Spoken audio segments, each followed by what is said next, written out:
Good evening. Today is August the 2nd, 2010. This is Hurricane Cities with an update on your tropical weather.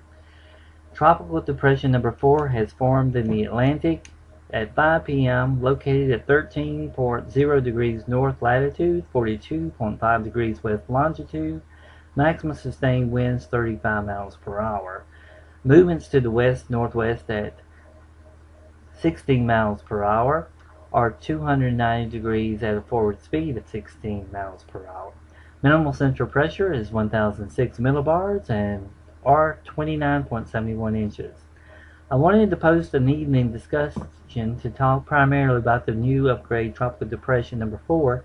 Tropical Depression number 4 is slowly becoming better organized this evening, and I suspect that the depression will be upgraded to a tropical storm, Colin, sometime tonight or Tuesday morning. Outflow is currently somewhat restricted on the east side of the storm, but has showed improvements in other parts of the depression. Tropical Depression 4 seems to be tracking slightly north of due west at a forward speed of 16 miles per hour. The latest model guidance suite are all in good agreement that a west-northwest track will continue over the next 2 to 3 days. In fact, the forward speed of the system may increase to 20 miles per hour at times. Most of the latest model guidance are forecasting the track to take it to the north and east of the Leeward Islands.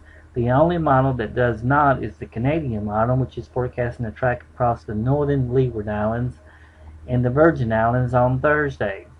By the end of the week, the model guidance diverged even more significantly, with the UK and European and the GFDL models forecasting a weak storm to quickly track northward through a large break in the ridge of high pressure, whereas the HWRF, GFS, and the NOGAT models are forecasting a slower track to the northwest.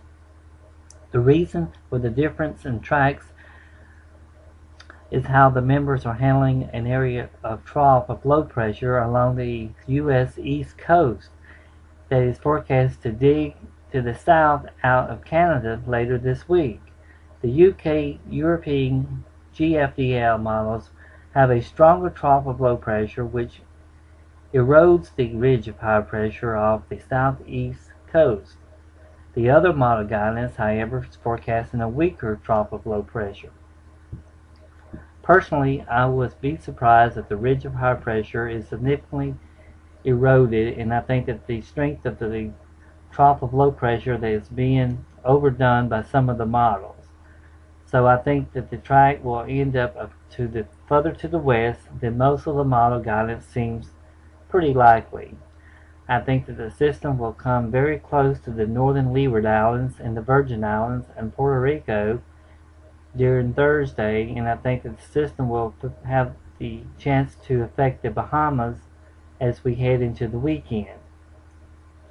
After that, all interests along the Florida and North Carolina coast need to monitor the progress of this system very closely toward the weekend and especially early next week.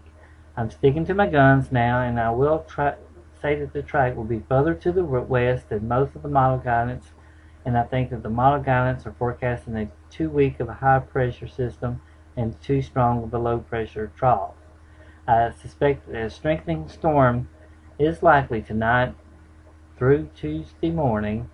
Further strengthening is likely during the day on Tuesday through Wednesday. After Wednesday, the intensity is forecasting that a shear may increase to 30 knots or greater, which will usually weaken the system pretty quickly. However, the shear value forecast may be false, as well as the GFS model is likely over-forecasting the trough of low pressure and probably also the strength of the wind shear. So the system may end up strengthening more than the National Hurricane Center is forecasting. Needless to say, I'll be watching Tropical Depression 4 very closely and keep you updated. And stay tuned to HurricaneCities.com for the latest.